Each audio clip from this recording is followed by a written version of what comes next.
بسم اللہ الرحمن الرحیم. میں ہوں طاہر ڈھنڈسا اور آپ دیکھ رہے ہیں ٹی ڈی ڈیجیٹل.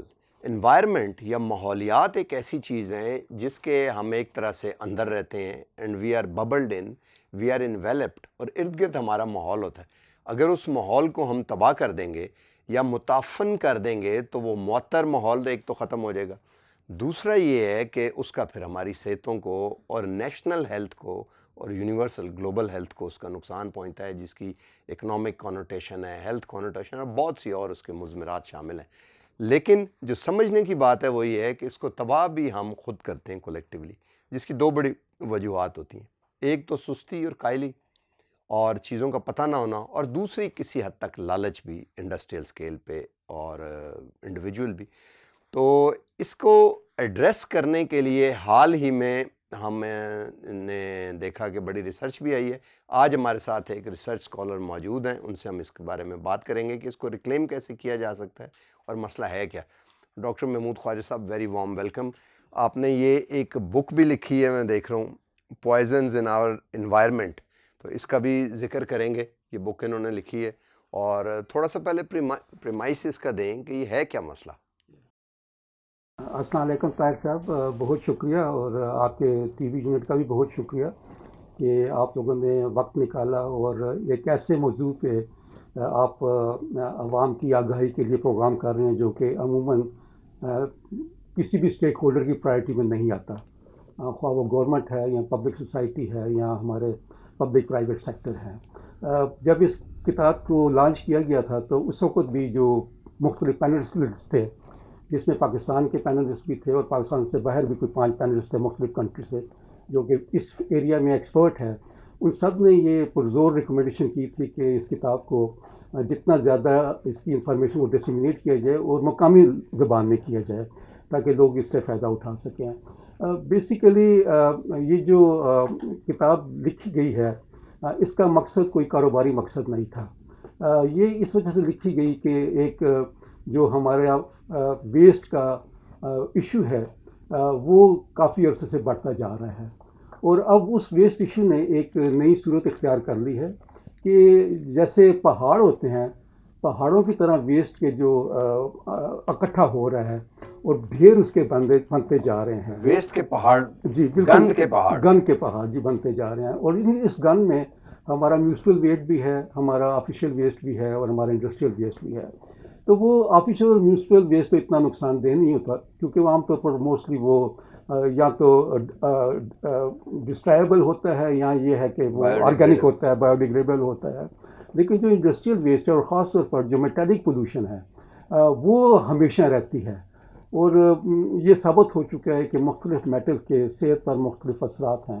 تو اس ایشو کو ابھارنے کے لیے، جو کہ صرف پاکستان کا ایشو نہیں ہے بلکہ اس علاقے میں بھی اور دنیا میں بھی یہ بڑھتا جا رہا ہے کہ یہ جو گندگی کے پہاڑ بن رہے ہیں اور وہ جو انتہائی ہزارڈس کیمیکل میں موجود ہیں، اس کے حوالے سے ہر سطح پہ کام ہونا چاہیے. اس کے حوالے سے اویئرنیس بھی ہونی چاہیے، اور اس کے حوالے سے خاص طور پر جو لینڈ یوز ہے اس کے بھی فارم ہونے چاہیے کہ وہ ایسے انڈسٹریل یونٹ کو نہیں دیے جانے چاہیے. خاص طور پر جو ریزیڈینشیل ایریا ہے وہاں تو اس قسم کی ایکٹیویٹی بالکل بھی نہیں ہونی چاہیے. تو پھر یہ ہے کہ ہماری جو انکمنگ جنریشن ہے، ہماری یوتھ ہے، ہمارے بچے ہیں، ان کی صحت پہ اس کا بہت برا اثر ہوتا ہے جو کہ اس کے قریب رہتے ہیں. پھر یہ ہے کہ یہ پانی کو بھی یہ آلودہ کرتے ہیں، ہوا کو بھی آلودہ کرتے ہیں، سائل کو بھی آلودہ کرتے ہیں. اور سیالکوٹ کا جو ایک ایریا ہے جہاں میں نے وزٹ کیا ہم لوگوں نے، وہاں ہمیں بتایا گیا اور یہ کسانوں نے بتایا کہ جو زمین تھی وہ بمپر کراپ پروڈیوس کیا کرتی تھی، لیکن اس کے قریب ہی کچھ ٹینریز انڈسٹری تھی جس سے کہ ان کا جو انڈسٹری کا ویسٹ تھا مایا کی صورت میں وہ وہاں جاتا رہا عرصے تک، اور اب یہ صورت حال ہے کہ وہاں تنکا بھی گھاس کا نہیں اٹھتا. تو یہ کہ اگر ایک بے جان زمین، ایک فرٹائل لینڈ اس طرح خراب ہوگی ہے تو یقیناً ایسے طریقہ کار موجود ہیں کہ وہ اس کو دوبارہ ریکلیم کیا جائے اور وہاں دوبارہ زراعت شروع کی جا سکے. تو میرے خیال میں اس کے علاوہ یہ بتائیں کہ یہ تو آپ نے مسئلے کی نشاندہی کی بڑی اچھی، اس کا سکیل کیا ہے؟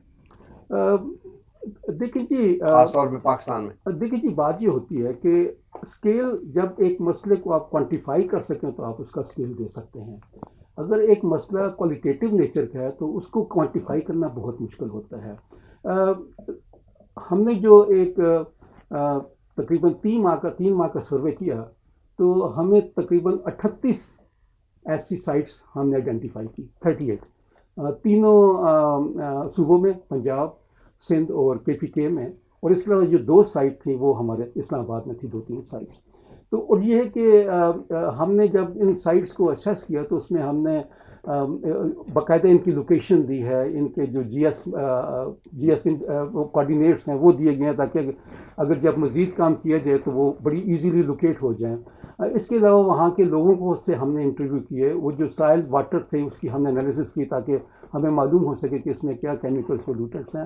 اور پھر یہ ہے کہ اس کے باقاعدہ انٹرویو کر کے لوکل سے ہمیں معلوم ہوا کہ مطلب یہ نہیں ہے کہ ان کی صحت پر اثرات پڑ رہے ہیں، ان کی صحت کے اوپر طاہر صاحب اثرات پڑ چکے ہیں.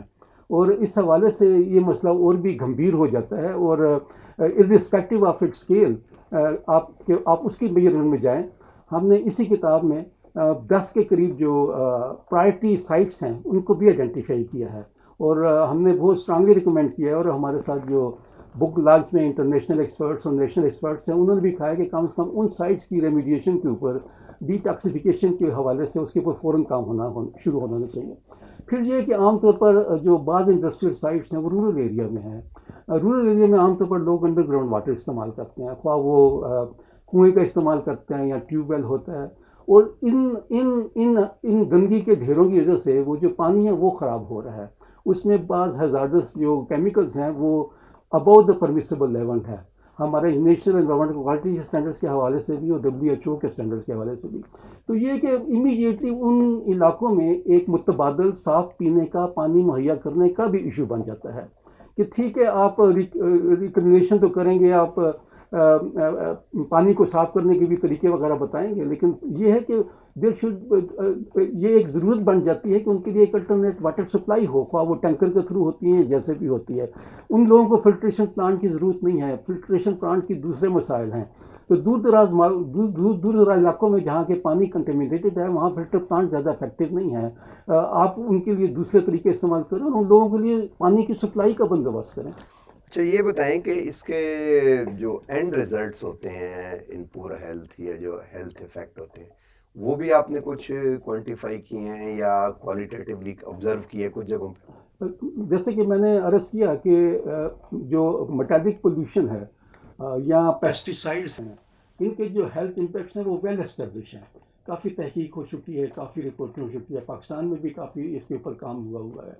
لیکن جو ہم اس لیے ہم نے اس کو کوانٹیفائی نہیں کیا کیونکہ وقت بھی تھوڑا تھا اور جو ریسورسز تھے وہ بھی کم تھے. لیکن یہ کہ یقیناً جو ایک ہیلتھ امپیکٹ اسیسمنٹ ہے اس کے اوپر بھی کام ہونا چاہیے. لیکن یہ کہ اگر وہاں کا جو ڈسپینسریز تھیں اور جو ان کے قریبی ہسپتال تھے وہاں سے ہمیں جو معلومات ملی اور جو مقامی لوگ تھے ان سے بات چیت ہوئی اور وہاں کے جو میڈیکل اسٹاف اور پیرامیڈیکل اسٹاف تھا ان سے بات چیت ہوئی اور اگر ان کی بات کو ٹرسٹ کیا جائے تو the impacts are already there. مطلب وہاں نظر کی کمزوری ہے، وہاں کھانسی سینے کی بیماریاں ہیں، بچوں کو بہت زیادہ بیماریاں ہوتی ہیں، ایون کینسرز تک کہ انہوں نے کہا کہ جی رپورٹ ہوئے ہیں. تو ٹھیک ہے اگر ایک ہیلتھ اسسمنٹ ان سائٹ کی ہو سکتی ہے تو وہ بہت مناسب ہے، لیکن آلریڈی ثبوت موجود ہیں، دا ایویڈنس از دیئر. اچھا ہے. اچھا اس پہ مزید بات کرتے ہیں اور یہاں پہ لیتے ہیں ہم ایک چھوٹا سا بریک. اس کے بعد ہم یہ گفتگو جاری رکھیں گے اور اس کی ریمیڈیز پہ بات کریں گے. ہمارے ساتھ رہیے.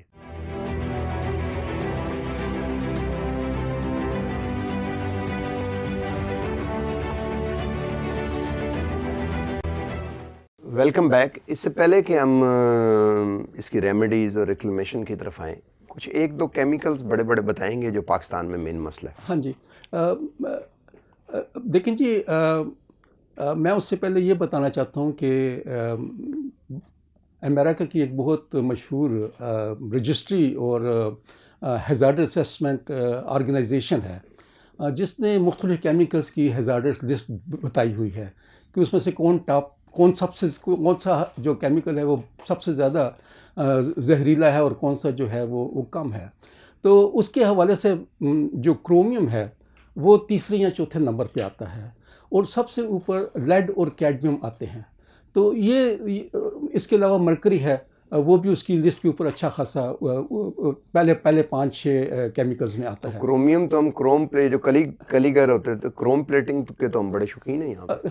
ہاں جی دیکھیں جی بات یہ ہوتی ہے کہ آپ کوئی بھی زہر استعمال کر سکتے ہیں کسی بھی مقصد کے لیے، لیکن جو ضروری چیز ہے وہ یہ ہے کہ اس کی مناسب کوانٹٹی کیا ہے جو کہ آپ کی صحت پہ اثر نہ کرے. زہر کی بھی کوئی مناسب کوانٹٹی ہوتی ہے؟ بالکل جی زہر کی مناسب کوانٹٹی ہے، اور آپ نے بھی سنا ہوگا کہ جو ہمارے پرانے حکمات ہیں جو کہ علم کو بہت گہری طور پہ جانتے تھے حکمت کے، وہ باقاعدہ کشتے میں مرکری جیسے میٹل اور کاپر جیسے میٹل استعمال کرتے تھے. ابھی بھی بعض جو ہمارے اولڈ ایج میڈیسنس ہیں اس میں چند ایک میٹلز بطور کنسٹیٹیوشن استعمال ہوتی ہیں.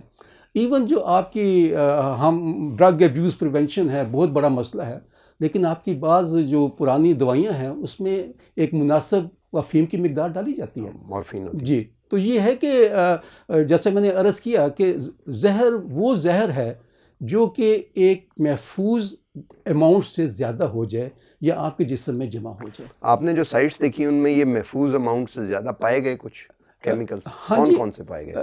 ہاں جی یہ جیسے میں نے عرض کیا کہ ہم نے 38 سائٹس جو تھیں وہ وزٹ کی، اس میں سے جو 10 سائٹس تھیں وہ بہت ہیزارڈس ہیں. مثلاً کون سی؟ کوئی ایک دو نام لیں. ہاں جی مثلاً اس کتاب میں باقاعدہ پرائرٹی لسٹ جو ہے وہ دی گئی ہے، اور باقاعدہ وہ جگہ جو ہے اس کا نام وغیرہ بھی دیا گیا ہے. جیسے کہ ایبٹ آباد میں ایک ہزارڈ ویسٹ ڈمپنگ سائٹ ہے تہلک کے مقام کے اوپر. اسی طرح پیسٹیسائڈ ڈمپنگ سائٹ ہے جو کہ KPK میں ہے، اگرچہ اب وہ ڈمپ دور کیا جا چکا ہے لیکن یہ ہے کہ اس کے امپیکٹ ابھی بھی وہاں ہوں گے. پھر یہ ہے کہ چناب ڈرین ہے نشاط آباد میں، موسا ورک ہے یہ پنجاب کا ایریا ہے، یونس نگر ہے، پیر شاہ والا بستی درخانہ ہے، شاہ ٹاؤن سمیج آباد ہے، روہیل گڑھ ہے، حاجی دریا خان پنوار ہے سندھ میں. اسی طرح جو ایک اور ڈمپنگ سائٹ ہے ہماری ایک شپ یارڈ پہ، اٹس ویری ہزارڈس. یہ انڈسٹری کا ویسٹ آ رہی ہے؟ ان میں سے موسٹلی جو ہے وہ انڈسٹری کا ویسٹ ہے. اور اس کے علاوہ یہ ہے کہ جیسے ہماری جو ویسٹ بیٹریز ہوتی ہیں ان کو ہم ریسائیکل کرتے ہیں، تو وہ بعض جو ریسائکلنگ اسٹیشن ہے وہ بالکل ان ساؤنڈ انوائرمنٹ میتھڈولوجی وہاں استعمال ہوتی ہے، اور اس کی وجہ سے جو خطرناک دھاتیں ہیں جیسے لیڈ ہے وہ پانی میں بھی پایا جاتا ہے اور سائل میں بھی پایا جاتا ہے. اور بعض مقامات پہ یہ جو ہزارڈس میٹلز ہیں کرومیم، لیڈ اور کیڈمیم، مرکری وغیرہ، اس کی اماؤنٹ سیف لیمٹ سے بہت زیادہ پائی جاتی ہے، بہت زیادہ پائی جاتی ہے. یہ تو ہو گیا مسئلہ. اب اس کا حل کیا، ریکلیم کیسے کیا جائے؟ دیکھیں جی میں نیریٹو کے علاوہ پوچھ رہا ہوں کیونکہ نیریٹو تو ایک چیز ہوتی ہے کہ آپ کہیں جی رسپانسیبل ہونا، اس کے علاوہ کیا مسئلہ ہے؟ دیکھیں جی سب سے پہلی بات تو یہ ہے کہ کسی بھی خرابی کو حل کرنے سے پہلے اس کو روکنا بہت ضروری ہے. یہ نہیں کہ آپ ایک ریمیڈیشن پلان یا آپ ایک ریکلینیشن پلان شروع کر دیں اور وہ چلتی جا رہی ہے. تو سب سے پہلے تو یہ ہے کہ لیجسلیشن موجود ہے، انوائرمنٹل لاز موجود ہیں. یہ جو انڈسٹریز کا ویسٹ ہے وہ بالکل انڈسٹری کے ایگزٹ پوائنٹ باؤنڈری سے باہر نہیں آنا چاہیے، وہ اس کے اندر ہی رہنا چاہیے اور وہ اس کو باقاعدہ ٹریٹ کریں. دس از ون تھنگ. تو یہ ہے کہ پہلے یہ ہے کہ آپ یہ بتائیں کہ اگر وہ ٹریٹ کریں کتنا مہنگا پڑ جاتا ہے انہیں؟ دیکھیں جی خاص نہیں. دیکھیں جی بات یہ ہے کہ ٹریٹمنٹ کے بھی مختلف طریقے ہوتے ہیں، میں ڈیٹیلز میں نہیں جاؤں گا، لیکن میری کئی انڈسٹریز سے بات ہوئی ہے and they can conveniently afford it out of there 1 to 5% profit. اچھا پھر تو کچھ بھی نہیں ہے. تو مطلب یہ ہے کہ وہ لیکن ہاں بالکل مطلب یہ ہے کہ اٹس کنوینئنٹلی افورڈیبل. لیکن بات ساری یہ ہوتی ہے کہ کیا ایک صنعت کار اپنے منافع کو کم کرنے پہ راضی ہوگا، خواہ 1% بھی ہو یا 1 روپیہ بھی اس کا ہو. تو وہ یہ ہے کہ ایک تو مطلب مجھے نہیں معلوم کہ ہمارا جو صنعتی طبقہ ہے اس میں ایک موٹیویشن کیسے آئے گی، انسپریشن کیسے آئے گی کہ وہ لوگوں کی صحت کی فکر کریں. لیکن ادروائز یہی ہے جیسے دوسرے ملکوں میں بھی ہوتا ہے، آپ انفورس کریں لیجسلیشن. انفورس کریں. اچھا دوسرا ریکلیم کرنے کا اور تو یہ ہے کہ پہلے تو یہ ہے کہ آپ اس کو روکیں تاکہ وہ آپ جو بھی پروسیجر استعمال کر رہے ہیں وہ اچھا افیکٹو رہے. دوسرا یہ کہ اب آپ نے جو پانی ہے یا ہوا ہے اس کو تو صاف کرنا بہت مشکل ہے. اس کے لیے طریقہ یہی ہوتا ہے کہ آپ ریڈکشن ایٹ سورس کریں. ہم اس کو کہتے ہیں ویسٹ ریڈکشن ایٹ سورس. وہ یہی ہے کہ وہ ہوا میں آئے نہیں اور وہ پانی میں جائے نہیں. تو اس کے حوالے سے مطلب آہستہ آہستہ پھر صاف ہو جاتا ہے. اور نہیں وہ آہستہ آہستہ صاف تو نہیں ہوگا لیکن یہ کہ بہرحال ایک اللہ تعالیٰ نے بیکٹیریا وغیرہ پیدا کیے ہوئے ہیں اور آرگنزمز ہیں جو کہ اس کو صاف وغیرہ کر دیتے ہیں. لیکن دیکھیے آپ میٹل کا کچھ نہیں کر سکتے. Metal is the most hazardous form of pollution کیونکہ میٹل ڈسٹرائے نہیں ہوتی, اس لیے وہ موجود رہتی ہے, خواہ وہ آپ کے جسم میں چلے گی یا خواہ آپ کے پانی میں چلے گی یا خواہ آپ کے سائل میں چلے گی. تو وہ یہ ہے کہ آپ نے یہ جو آپ فولاد کھاتے ہیں, جی فولاد اتنا کھاتے ہیں, لیکن سر وہ میں نے جیسے عرض کیا کہ وہ ایک مناسب مقدار ہے کیونکہ بعض میٹلز آپ کے جسم میں جمع ہوتی جاتی ہیں. ٹھیک ہے شروع میں ان کی اماؤنٹ ایسی نہیں ہوتی کہ وہ آپ کے صحت پہ اثر کرے, لیکن جو وہ بڑھتی جائے گی it will become from a preliminary disease to a chronic disease اور finally it could become fatal. تو یہ ہے کہ جو پانی ہے جیسے ارسینک وغیرہ ہے مطلب اور اس کے سلفر وغیرہ کے بھی صاف کرنے کی میتھڈالوجی موجود ہے. اسی طرح جو سائل ہے اس سے ہیزارڈس میٹلز کو ریموو کرنے کی میتھڈالوجی ہے وہ موجود ہے. اور میرا خیال ہے کہ ایک کولیکٹیو ٹریٹمنٹ پلانٹ جو ہے مطلب اس کو بھی اس کی طرف بھی آج کل کافی آگاہی ہو چکی ہے اور صنعت کار آپس میں آپ مل بیٹھتے ہیں اور وہ اس حوالے سے باتیں وغیرہ کرتے ہیں. تو یہ ہے کہ methodologies are there, technology is there. It's only all the stakeholders getting together and with the collective support to work on it. Bottom line یہ نکلی کہ انفورسمنٹ بڑی ریگولس ہونی چاہیے. دیکھیں جی اب مشکل یہ ہے کہ جو میرا ایک ذاتی ایکسپیرینس رہا ہے of last 25 years working with the industrial sector and on industrial sustainable industrial development, طریقے دو ہی ہوتے ہیں. یا تو آپ کیرٹ کا طریقہ استعمال کریں, ان کو آپشن دیں جو کہ ابھی تک نہیں چلا. اور اگر وہ جیسے ہم نے ایک پروگرام انٹروڈیوس کیا تھا self monitoring and reporting program, اس کو اسمارٹ پروگرام کہا جاتا ہے. تو وہ والنٹریلی ہارڈلی 25% اڈاپٹیڈ. تو یہ کہ مطلب آپ افیکٹولی انفورس کریں. اور پھر یہ ہے کہ جو پبلک ہے they should catch hold of their representative, خواہ وہ پروونشل اسمبلیز میں ہیں, خواہ وہ سینٹ میں ہیں یا خواہ وہ نیشنل اسمبلی میں ہیں.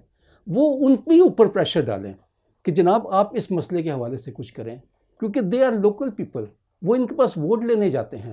تو جو پبلک ہے خواہ وہ دیہاتی ایریا میں رہتی ہے یا شہری ایریا میں رہتی ہے, ان کو چاہیے کہ اپنے پبلک جو ان کے پبلک ریپرزنٹیٹیوز ہیں جن کو وہ ووٹ دیتے ہیں اور ان کے نمائندے ہیں الیکٹ کرتے ہیں, ان کو اس حوالے سے اتنا پریشرائز کریں کہ وہ اس کو ایک پرائرٹی ایریا میں لے آئیں اور اس کے حوالے سے کام کریں. Thank you very much for giving us so much detail.